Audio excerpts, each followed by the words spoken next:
Israel દ્વારા ઈરાનમાં એક મહત્વનું ઓપરેશન પાર પાડ્યાનો દાવો કરવામાં આવ્યો છે, જેમાં ઇઝરાયલે કહ્યું છે કે તેમણે ઈરાનની સેના, જેનું નામ છે ઇસ્લામિક રેવોલ્યુશનરી ગાર્ડ કોર્પ એટલે કે IRGCના નેવી કમાન્ડર અલીરેજા તંગસીરીનો જીવ લઈ લેવામાં આવ્યો છે. જોકે હજુ સુધી એ સાફ નથી થયું કે અલીરેજા તંગસીરીનું મૃત્યુ ઇઝરાયલના હુમલામાં થયું છે કે પછી અન્ય કોઈ કારણોસર થયું છે.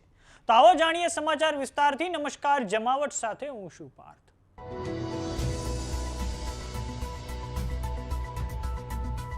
ઈરાન યુદ્ધ ભયાનકતાની નવી ચરમસીમાએ પહોંચી ચૂક્યું છે. બીજી તરફ ઇઝરાયલનો પ્રયાસ છે કે તે ઈરાનના તમામ ટોપ કમાન્ડરનો ખાત્મો કરી દે.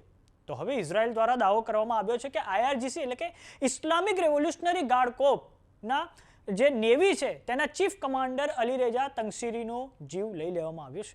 ઇઝરાયલના મીડિયા દ્વારા દાવો કરવામાં આવ્યો છે કે બંદર અબ્બાસ પોર્ટ પર જે સ્ટ્રાઇક થઈ તેમાં આ અલીરેજા તંગસીરી માર્યા ગયા છે. જો કે ઈરાન તરફથી હજુ કોઈ પણ સત્તાવાર નિવેદન સામે નથી આવ્યું અને હજુ સુધી એ પણ સાફ નથી થયું કે અલીરેજા તંગસીરીનું મૃત્યુ ઇઝરાયલ અથવા તો અમેરિકાની સ્ટ્રાઇકમાં થયું છે કે કેમ.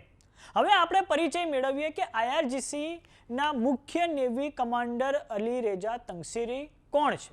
તો તેઓ ઈરાનિયન નેવીના ટોપના કમાન્ડર હતા. તેઓ સમુદ્ર ક્ષેત્રે ઈરાનના આંખ અને કાન હતા.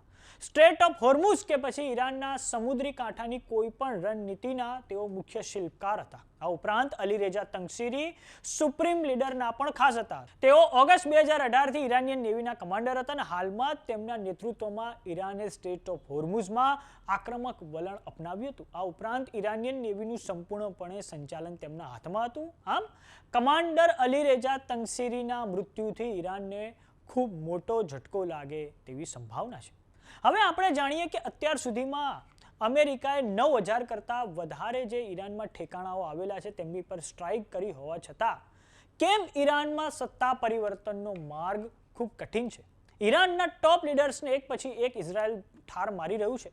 તો હાલમાં ઈરાનનું સંચાલન કેવી રીતે થઈ રહ્યું છે? તો તેનો જવાબ ભૂતકાળમાં છે. દર્શક મિત્રો, આ માટે આપણે નકશાની મદદથી સમજીએ તો આ પશ્ચિમ એશિયાનો મેપ છે અને પશ્ચિમ એશિયામાં આ રહ્યું ઈરાન અને ઈરાનનો પડોશી દેશ એટલે કે ઈરાક. માર્ચ 2003ની વાત છે કે જ્યારે USA દ્વારા ઈરાકમાં ઓપરેશન ઇરાકી ફ્રીડમ અંતર્ગત ખૂબ મોટા પાયે ત્યાં આક્રમણ કરવામાં આવ્યું હતું. અમેરિકાએ ત્યાં પણ આવી જ રીતે પ્રિસિઝન સ્ટ્રાઇક કરીને ત્યાંના જે ટોપ લીડર્સ હતા તેમને ઠાર કરી દીધા હતા, જેમાં સદ્દામ હુસેનની સેનાના જે ટોપ કમાન્ડર્સ હતા તેનો સમાવેશ થાય છે. અને આ પછી સદ્દામ હુસેનની ધરપકડ કરવામાં આવે છે અને 2006માં અમેરિકા તેમને ફાંસી આપે છે.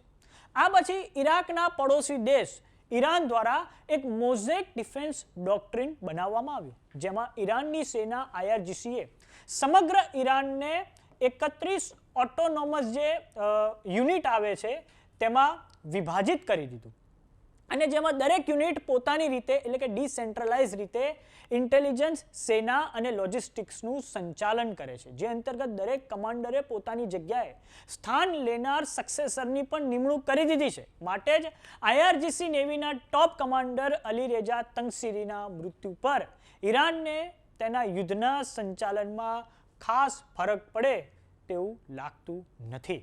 અને હાલમાં તો આ મોઝેક ડોક્ટ્રિન અંતર્ગત જે 31 જેટલા IRGCના કમાન્ડરો છે તે સ્વતંત્ર રીતે આ તમામ જે ખાડી દેશો છે તેમની પર હાલમાં તેઓ હુમલા કરી રહ્યા છે.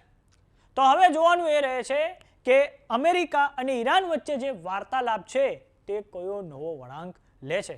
અપેક્ષા રાખીએ કે આ ભયાનક યુદ્ધ અટકી જાય. તો સમાચારોમાં અત્યારે બસ આટલું. જોતા રહો જમાવટ. જો તમે અમને YouTube પર જોઈ રહ્યા તો સબસ્ક્રાઇબ કરો. જો તમે અમને Facebook પર જોઈ રહ્યા તો ફોલો કરો. સાથે જ અમારી WhatsApp ચેનલ આવી ગઈ છે, જોઈન કરવાનું ના ભૂલતા. નમસ્કાર.